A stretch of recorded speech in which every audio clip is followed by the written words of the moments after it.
जय सिया राम सभी को। रामचरितमानस में उत्तरकांड में दोहा संख्या 103 हम लोग आज पढ़ेंगे, उसका अध्ययन करेंगे, समझेंगे। और बड़ी खुशी की बात है कि दीपा जी के जो प्रश्न थे, जैसे तुलसीदास जी को पता है कि कौन से प्रसंग में मनुष्य के जीव के मन में क्या प्रश्न आएंगे, क्या जिज्ञासाएं आएंगी, किस तरह के उसको जानने की इच्छा होगी, कैसी शंकाएं होंगी अपने कर्म के प्रति। और आपके मन में वो प्रश्न आता है और उत्तरकांड में उसका उत्तर मिल जाता है, इसीलिए इसे उत्तरकांड कहते हैं। ये रामचरितमानस की कथा का उत्तरार्ध तो है ही। देखिए, बहुत सारे इसके कारण हैं कि ये पूरी कथा का उत्तरार्ध है और इसमें सभी प्रश्नों जिज्ञासाओं के उत्तर हैं, शंकाओं के समाधान हैं सभी के। अब हम लोगों की जो विद्यार्थी बुद्धि है उस पर निर्भर करता है ना। पुस्तक में तो सारे सिद्धांत होते हैं, सारा ज्ञान होता है, पर विद्यार्थी कितना उसमें से ले पाते हैं। तो दीपा जी के प्रश्न का उत्तर आज मिल जाएगा। दोहा संख्या 103 का इस प्रकार है कि कलिजुग समजुग आन नहीं जौ नर कर विश्वास, गाय राम गुण गण बिमल भव तर बिनहि प्रयास। तो सिद्धांत तो एक है कि आपको इस संसार के कष्टों से पार पाना है, तैर के नहीं पार करना है। जो कष्ट है उनमें आप डूब नहीं जाएं, उनमें आप हार नहीं जाएं उनके आगे। तो वो होएगा कैसे? बात बस इतनी सी है। बाकी अगर आपको ज्ञान की इच्छा है तो करिए, जानिए, खूब अध्ययन करिए, खुद मनन करिए, चिंतन करिए, लेखन करिए, प्रचारित करिए, चर्चा करिए।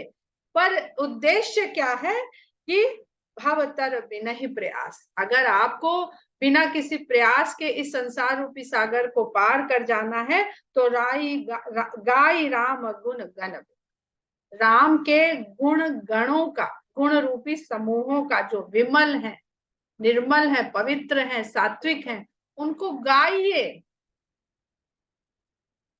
बाकी सब काम, जैसे हम पहले भी बताया है ना कि आपने, डॉक्टर साहब ने एक कॉम्बिनेशन लिख के दिया, आप गए कि मौसम बदल रहा है, मेरी तबीयत खराब हो गई, तो उन्होंने एंटीबायोटिक दिया, एंटी एलर्जिक दिया और एक एंटी इन्फ्लेमेटरी दिया। अब आप या तो कहें कि डॉक्टर साहब हमारी पहले बीमारी का सारा प्रोसेस बताइए कि ये आई कहाँ से, हमको किस प्रकार इसने शरीर में जाके, इस वायरस ने क्या किया जिससे हमको बुखार चढ़ा, जिससे हमको जुकाम हुआ, जिससे हमारे हेड बॉडी में दर्द हुआ। और फिर ये जो आप लिख रहे हैं दवाइयां, इनका सारा केमिकल कंपोजिशन हमें समझाइए, इसकी खोज कब हुई थी, कैसे पता चला कि ये केमिकल का इस केमिकल के साथ हमारे शरीर पे ऐसा प्रभाव रहेगा, तो वायरस के ऊपर या बैक्टीरिया के ऊपर ऐसा प्रभाव डालेगा जिसके कारण ये होगा, फिर वो होगा, फिर ये हमारी बॉडी में जाएगा तो क्या केमिकल रिएक्शन होंगे हमारी बॉडी में, कितनी देर में, कितने हाफ लाइफ में या कितने पूरे प्रोसेस में ये कहाँ कहाँ जाके हमारे ऑर्गन पर अटैक करेगा, कहाँ क्या प्रतिक्रिया करेगा, और किस प्रकार कितने दिन में हमारी बॉडी से बाहर निकल जाएगा और किस समय हमारी ये बीमारी दूर हो जाएगी।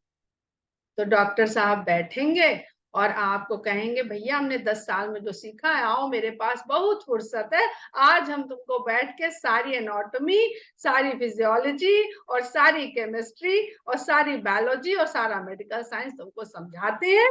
जब तुम कन्विंस हो जाना तो भैया आपसे करबद्ध प्रार्थना है कि आप गोली खा लेना, आपको फायदा हो जाएगा। या आप जाते हैं, विश्वास करते हैं, डॉक्टर साहब पर्चा देते हैं, आप उनको फीस देते हैं, आप उसी विश्वास भाव के साथ केमिस्ट शॉप में जाते हैं, वहां से खरीदते हैं, चुपचाप खा लेते हैं, पानी पीते हैं। 3 दिन बाद डॉक्टर साहब ने कहा था 3 दिन बाद तुम ठीक हो जाओगे, 3 दिन, 5 दिन, 14 दिन बाद आप ठीक हो जाते हैं। तो यही यहाँ भी है। सांसारिक सिद्धांत तो एक ही तरह काम करेगा। या तो आपको पहले तो ऐसा समर्थ गुरु मिले कि जो इतनी 10 साल की मेडिकल साइंस पढ़ाई करके आया हो, अन्यथा आप तो बैठे हो विनीता मिश्रा जैसे साधारण महिला के साथ, और वो भी चर्चा करने, और आप चाहते हो कि ये सारा जो प्रोसेस है ये हम आपको बता दें। अव्वल तो मेरे पास ये गुणवत्ता नहीं है, तो हम बताएंगे कैसे। तो जो हमने सीखा है, हमने पाया है कि भैया आनंद लिए जाओ, बाकी काम तो वो जा रही है, दवाई भीतर वो करेगी ही। तो आपको भी हम यही सिखा सकते हैं कि आप पढ़े जाओ, गाए जाओ, भजे जाओ, रमे जाओ, बाकी काम तो वो राम का नाम जो जुबान से, जो कान से, जो मन से, जो चिंतन से, कहां कहां से आपके भीतर जा रहा, वो काम करेगा। तो खेल तो सारा विश्वास का है। और पूरी कथा में आप देखिए तो विश्वास की स्थापना ही चल रही है। तो कहते हैं कि गाय राम गुण गण विमल भव तर बिनहि प्रयास, और उसके पहले कह देते हैं कि कल जुग सम जुगान नहीं, जौ नर कर विश्वास।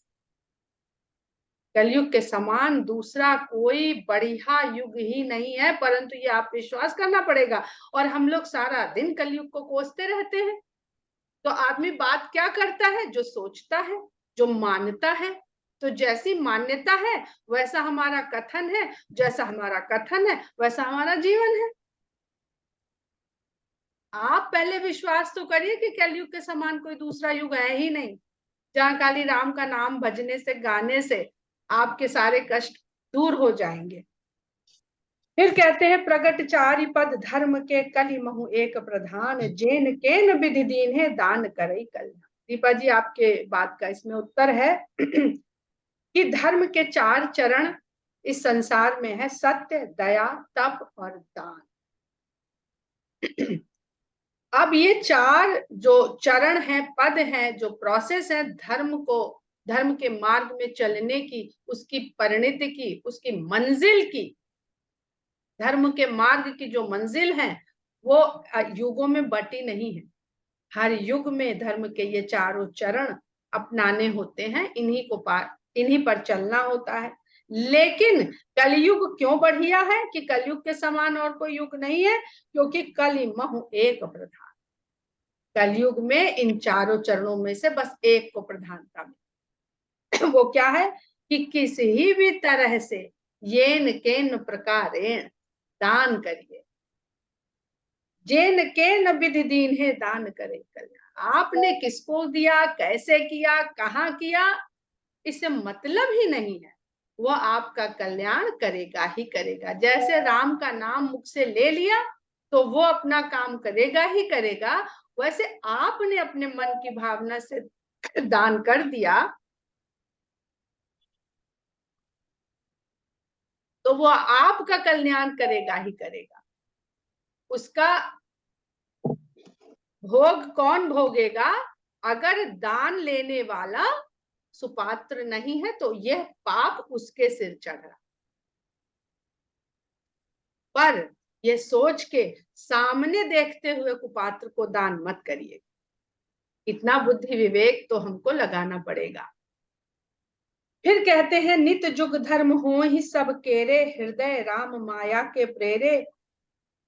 ये सभी जो धर्म के चरण हैं ये हर युग में निज नित जुग धर्म हो ही सब केरे, सबके ही भीतर ये सारे के सारे धर्म के 4 चरण हर युग में सबके भीतर होते हैं। ये नहीं मान लीजिए कि सतयुग में है तो सत्य का धारण करना और तप करना ये खाली सतयुग का। हर युग में ये सारे धर्म के चरण सबके भीतर मौजूद होते हैं। हृदय राम माया के प्रेरे, श्री राम जी की माया से प्रेरित होकर सभी जीवों के हृदय में हर युग में धर्म के ये 4 चरण निवास करते हैं। माया किसकी? राम की। माया ने जो गुण फैलाया, जो प्रपंच फैलाया, वो राम की प्रेरणा से। शुद्ध सत्व समता विज्ञाना कृत प्रभाव प्रसन्न मन जाना।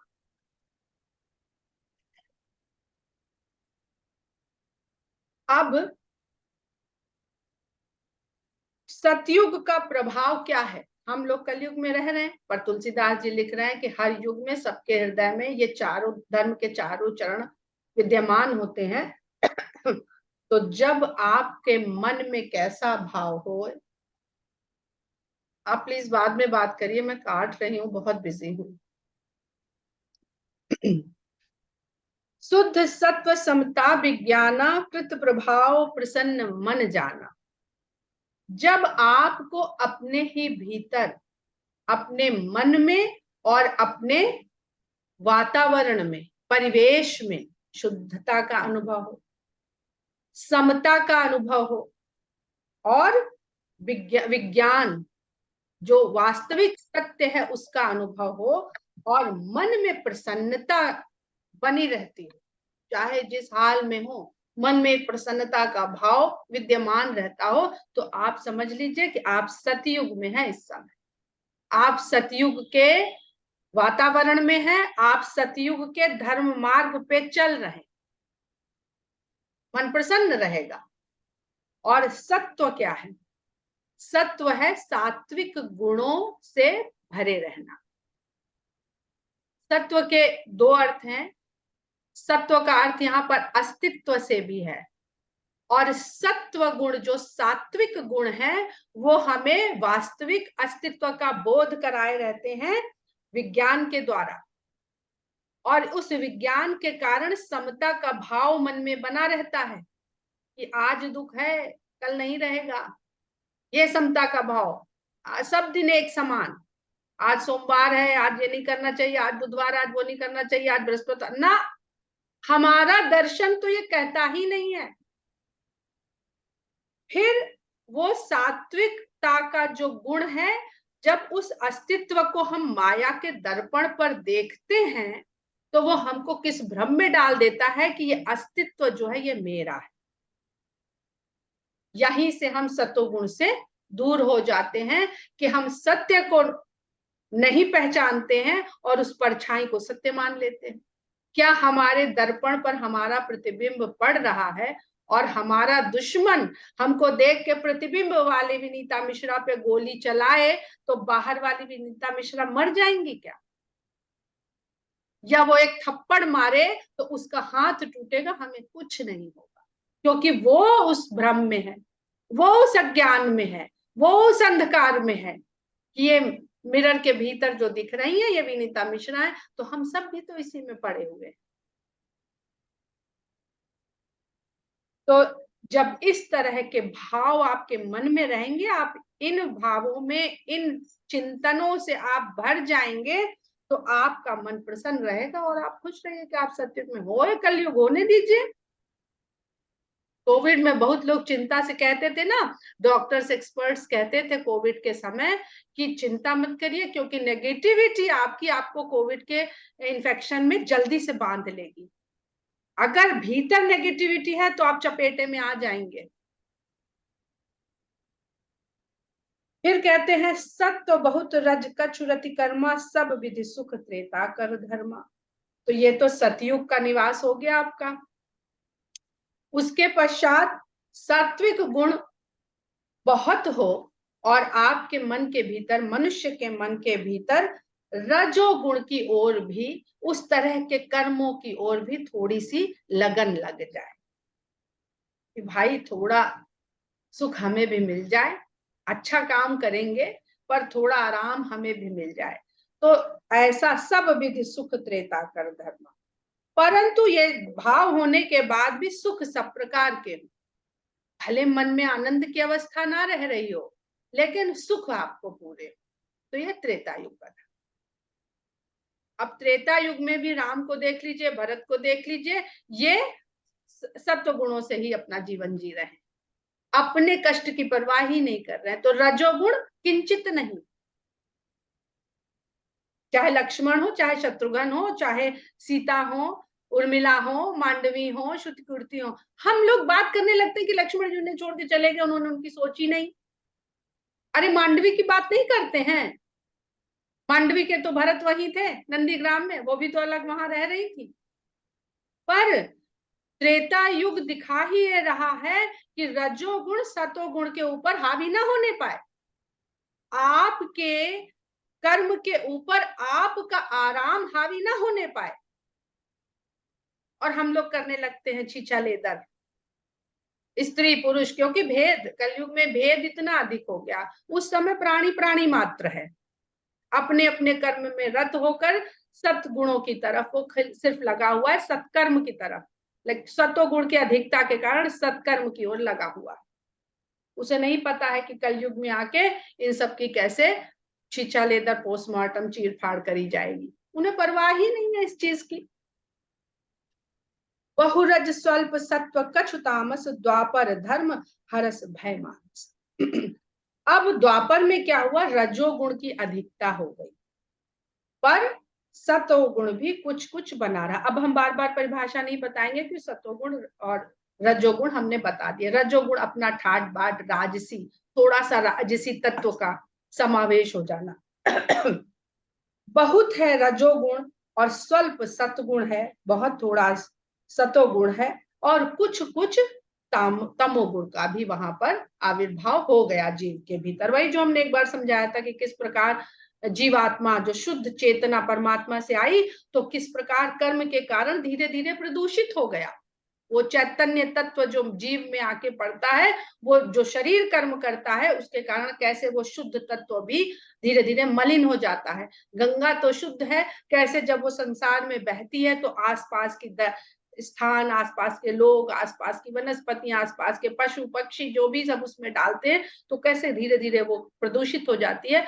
वैसे ही ये शुद्ध चैतन्य तत्व भी मनुष्य के कर्म के कारण वो थोड़ा थोड़ा मलिन होने लगता है, प्रदूषित होने लगता है, पर स्वयं में वो शुद्ध रहता है। यहाँ पे कंफ्यूज मत होइएगा। द्वापर धर्म हरस भय मानस, तो इस तरह का द्वापर में धर्म का भाव रहेगा और मनुष्य के अंदर हर्ष तो होगा पर भय भी आ जाएगा। भय भी धीरे धीरे वहां पर अपना, त्रेता में देखिए भय किसी को नहीं है। राम को वनवास हुआ, वन नहीं, भय नहीं। सीता उनके साथ वन में जाने को तैयार, राम बता रहे हैं, भय दिखा रहे हैं, पर भय नहीं, क्योंकि सतोगुण में चलने वाले को, सतोगुण के व्यक्ति को, सतमार्ग में चलने वाले व्यक्ति को भय व्याप्त ही नहीं होता है। वो उस इक्वेशन में आएगा ही नहीं, उसका रिजल्ट ही नहीं है, तो फिर काहे का भय। द्वापर धर्म हरस भय मानस, तामस बहुत रजोगुण थोड़ा, कल प्रभाव विरोध चहुओरा। कलयुग का प्रभाव क्या है कि तामस गुण की, तमोगुण की अधिकता हो जाएगी और रजोगुण थोड़ा हो जाएगा। अपने ठाट बाट की सुख सुविधा की चीजें ये कम हो जाएंगी और तमोगुण यानी अंधकार में रहे। अच्छा, सतोगुण का एक और गुण है, भौतिक गुण है, कि जब सतगुण भीतर, सतोगुण मनुष्य के भीतर होता है तो ये बहुत कोमल गुण होता है, बहुत कोमलता होती है इसमें। इसमें प्रकाश थोड़ा सा रहता है, अल्प प्रकाश होता है। इतना प्रकाश होता है कि आपको अच्छा और बुरा दिखता रहता है, और अपने कौशल के कारण व्यक्ति उसमें से चुन लेता है कि क्या सही मार्ग है। जैसे कौशल्या, वो कुशलता बनी रहती है जीव के भीतर, पर रजोगुण में वो प्रकाश रह नहीं जाता, प्रकाश नहीं रह जाता। पर जब गोधूली बेला होती है, अंधकार नहीं होता है, तब भी हमको पता होता है कि किधर क्या है, हमें भ्रम नहीं होते। और अगर हम अपने घर में चल रहे हैं और रोज यहीं रहते हैं और बत्ती चली जाए तो हमें कोई परेशानी नहीं होती है, हम जिधर चाहते हैं उधर चले जाते हैं, जिधर से जो निकालना होता है निकाल लेते हैं। ये रजोगुण का कुछ ऐसा सा इफेक्ट होता है। लेकिन जब तमोगुण है, यानी आपको एक ऐसी जगह में छोड़ दिया गया जहां आप कभी चले फिरे ही नहीं हो और एकदम अंधकार है, जिसको हम कहते हैं हाथ को हाथ नहीं सुझाई देता, तो आपको पता चलेगा कि इधर चलेंगे तो 10 कदम पे दीवार है, हम लड़ जाएंगे, कि इधर चलेंगे तो नदी है कि खाई है कि हम गिर जाएंगे। तो ऐसी अवस्था होती है कलयुग की, तमोगुण की। इतना तमोगुण, तम माने अंधकार, तो भीतर बाहर सब जगह अंधकार। तभी तो तुलसीदास जी कहते हैं कि राम नाम मन दीप धर जी दे हरिद्वार, तुलसी भीतर बाहर जो चाहे से उजियार। तो जब हम भीतर और अंदर दोनों तरफ अंधकार से घिरे हुए, तो एक मणि दीपक तो जलाना पड़ेगा। अगर दिया बाती वाला दीपक जलाएंगे तो उसमें क्या क्या संघर्ष है वो भी अभी आगे बता देंगे। तो राम नाम मणि दीप धर, मणि रूपी दीपक को धरिए अपने जिह्वा पर, राम नाम के मणि दीपक को। तामस बहुत रजोगुण थोड़ा, कलि प्रभाव विरोध चहुओरा।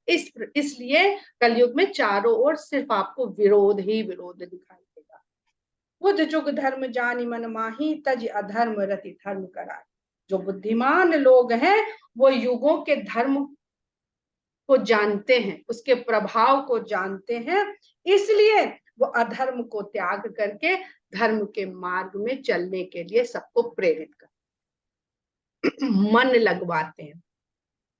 काल धर्म नहीं व्यापहि ताहि, रघुपति चरण प्रीति अति जाहि। जिसकी राम के चरणों में अत्यधिक प्रीति होती है उसको ये युगों के धर्म, कालों के 4 युग और 3 काल के धर्म व्याप्त नहीं होते। 7 कांड यही है, 4 युग और 3 काल। ये 7 कांड पढ़ते रहिए, 4 युग और 3 काल में आपकी नाव बढ़िया चलती रहेगी। नट कृत विकट कपट खगराया, नट से व कहीं न व्यापई माया। क्यों? फिर उदाहरण दे देते हैं कि नट जो खेल रचता है, जादू का खेल रचता है, नट कृत विकट कपट खगराया। हे खगराज, नट के द्वारा रचा हुआ भयंकर माया जाल, जादू, तिलस्म जो रचता है, नट से व कहीं, नट के जमूरे को, जो उसका खेल दिखा रहा है उसको नहीं व्याप्त होती है, लेकिन जो संसार देख रहा है वो उसको व्याप्त हो जाती है। वो देखता है कि हाँ, पोटली के अंदर से जमूरा बांधा गया था, वो गायब हो गया। तो इसी प्रकार जब एक नट की माया उसके सेवक को नहीं व्यापती है, तो भगवान राम की माया उसके सेवक को कैसे व्याप सकती है? भगवान राम उस नट से बहुत समर्थ स्वामी और बहुत समर्थ मायापति है। हरि माया कृत दोष, हरि माया कृत दोष गुण, बिनु हरि भजन न जाहि। भजिय राम तज काम, सब अस विचारे। तो हरि की जो माया है वो माया भी हरि की, और माया के द्वारा रचे हुए इस सांसारिक प्रपंच के गुण और दोष भी भगवान के ही हैं इनडायरेक्टली। वो भगवान के भजन के बिना कैसे जाएंगे? हम लोग कहते हैं और देवी देवताओं के अनुष्ठान किया करते हैं। अरे डायरेक्ट अप्रोच है, जिसकी सीधे प्रधानमंत्री से जान पहचान है, वो काहे पहले उत्तर प्रदेश के सचिवालय में जाए, फिर वहां मंत्रालय में जाए और वहां से एप्लीकेशन फॉरवर्ड करवाए, फिर दिल्ली जाए, फिर दिल्ली के सचिवालय में जाए, फिर मंत्रालय में जाए, फिर पीएमओ में जाए, फिर वहां चपरासी से लेकर पर्सनल सेक्रेटरी तक जाए और फिर प्रधानमंत्री से बात करे। आपके पास डायरेक्ट कनेक्शन है, फोन मिलाइए और बातचीत राम से करिए, वो जिसको चाहेंगे उसको वैसा ऑर्डर कर देंगे। तही कलिकाल बरस बहु बसे हुआ वध बिहकेश, परे दुकाल विपति बस तब मैं गया। इस प्रकार के कलयुग में मैं जो बता रहा हूं, उस समय हे बिहगेश मैं अयोध्या में बहुत वर्ष तक रहा, और उसके पश्चात, क्योंकि कलयुग था, पहले ही बता चुके हैं कि बार बार अकाल पड़ता है, तो एक बार अकाल पड़ गया, भयंकर विपत्ति आ गई, खाने के लाले पड़ गए, तब मैं अयोध्या को छोड़ करके दूसरे देश में, परदेश में, विदेश में चला गया। जैसे कोविड हुआ था तो सब जो अपना अपनी जगह छोड़ के जहां खाना पानी मिल रहा था, ये मनुष्य का स्वभाव है, वो माइग्रेट करता रहता है, खाली अपने अन्न भोजन के लिए माइग्रेट करता रहता है। तो समय तो हमारे पास बहुत है, लेकिन यहाँ पर एक विषय का बदलाव होएगा, कथा बदलेगी, इसलिए हम सोचते हैं यहाँ पर हम लोग पॉज ले लेते हैं और आप लोग जो कहना सुनना चाहते हैं वो कह सुन लें।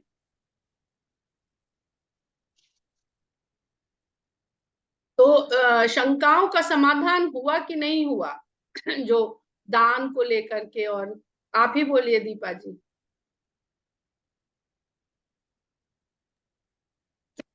जी सबको बहनों को नमस्कार, जय सिया राम।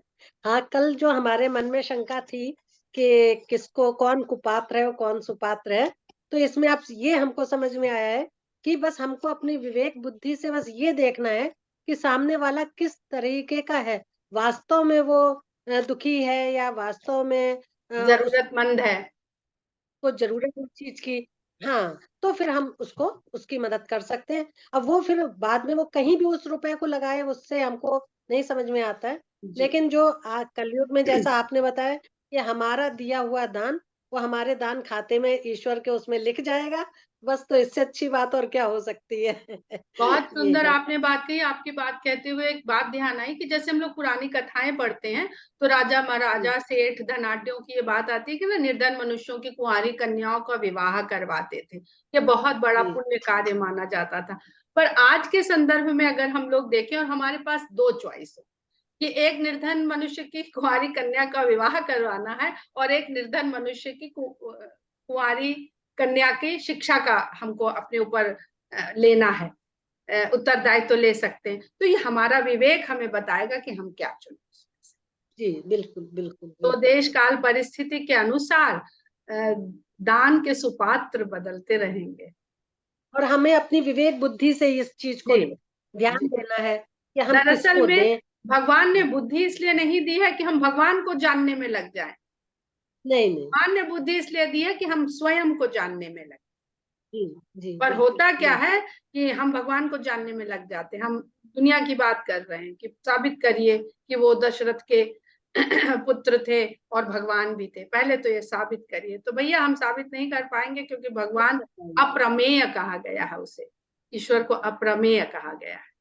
तो जो तो अप्रमेय वे जी हमको तो ये समझ में आता है कि जो ईश्वर को प्रिय लगे और जो अपनी अंतरात्मा के अंदर ये आए कि नहीं, ये काम हम अच्छा कर रहे हैं, वही हमको तो लगता है वो भी ईश्वर को भी वही प्रिय होगा। तभी देखिए वैसा हमारे।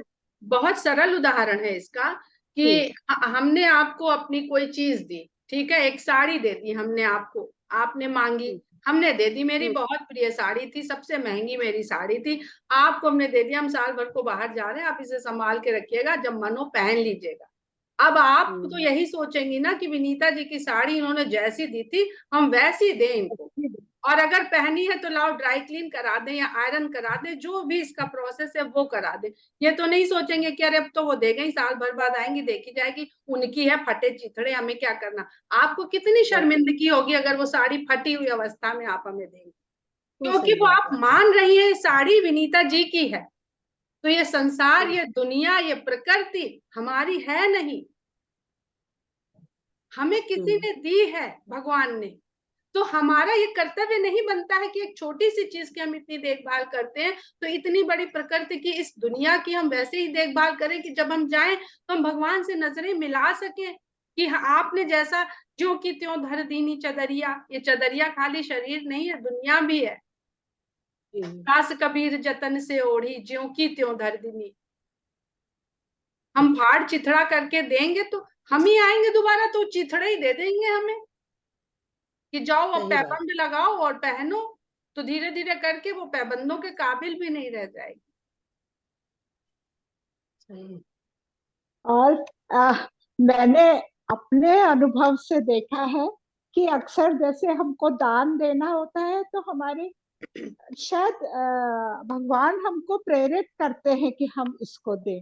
मतलब जी हमारे अंदर एक प्रेरणा होती है कि हाँ, ये ठीक होगा। मतलब हम कुछ नहीं करते हैं, ये सब ईश्वर की प्रेरणा से होता है कि हमारे द्वारा वो सामने वालों की हेल्प करवाते हैं हमसे। बिल्कुल अलका जी, एक आप बिल्कुल इंट्यूशन ठीक सी कह आती रही है। हैं। पर ये प्रेरणा उनको ही मिलती है जिनका टावर और मोबाइल कनेक्टेड रहता है।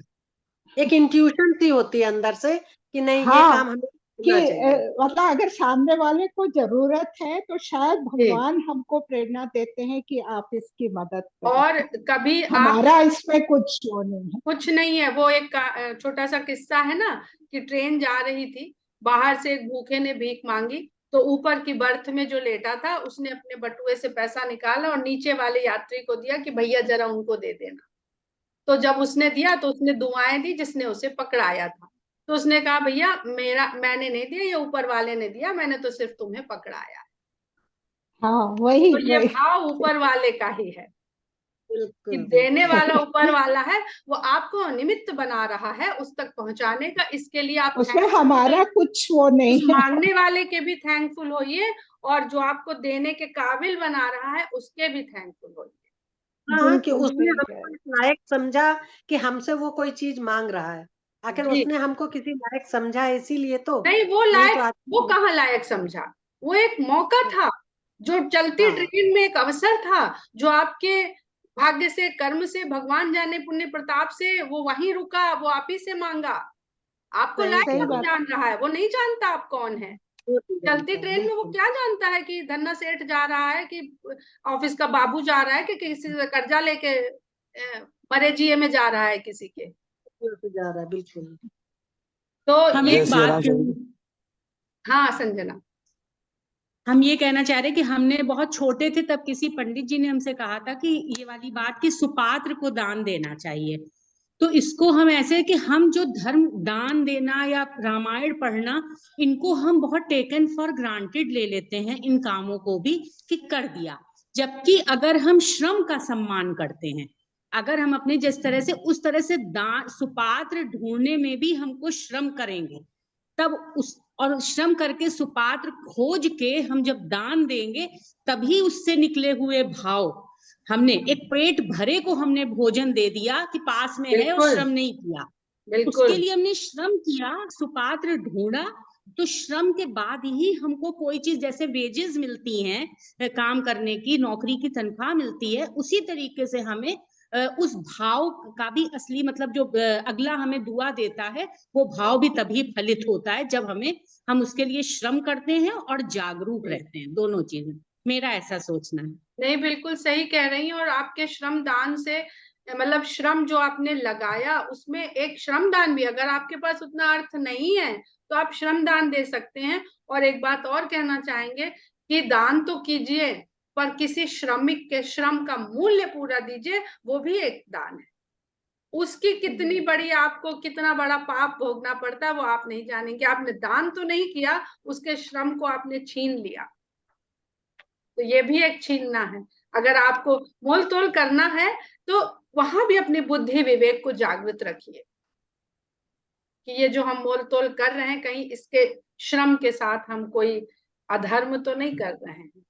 कई बार नहीं तो मोल जी तोल हम जब बड़े बड़े मॉल में जाते हैं, उसमें जाते हैं, तो उसमें तो नहीं चलती है। नहीं करते हैं। उनमें तो चलती भी नहीं है ना। जैसे कभी रिक्शे से जा रहे हैं और उसने इतना मांगा, हम कहेंगे नहीं भैया ये हाँ, वो बहुत गलत चीज है। हम जब रिक्शे में बहुत चलते थे, तो अगर 15 रुपए होते थे, हम 20 रुपए उसको दिए, 5 नहीं टूटा है तो हम 5 रुपए ले नहीं पाते थे उससे। हम कहते थे हाँ भैया रखो, पर रेट मत बिगाड़ना, ये कह देते थे।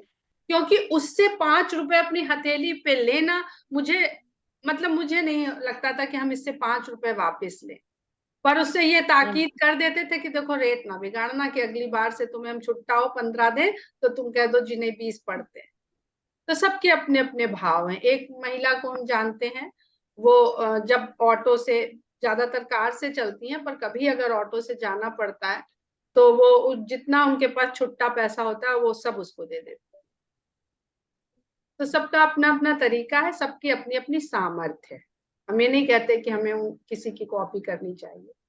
चलिए, आज का चर्चा बहुत सुंदर रही। जय सिया राम। एक चीज और बताइए,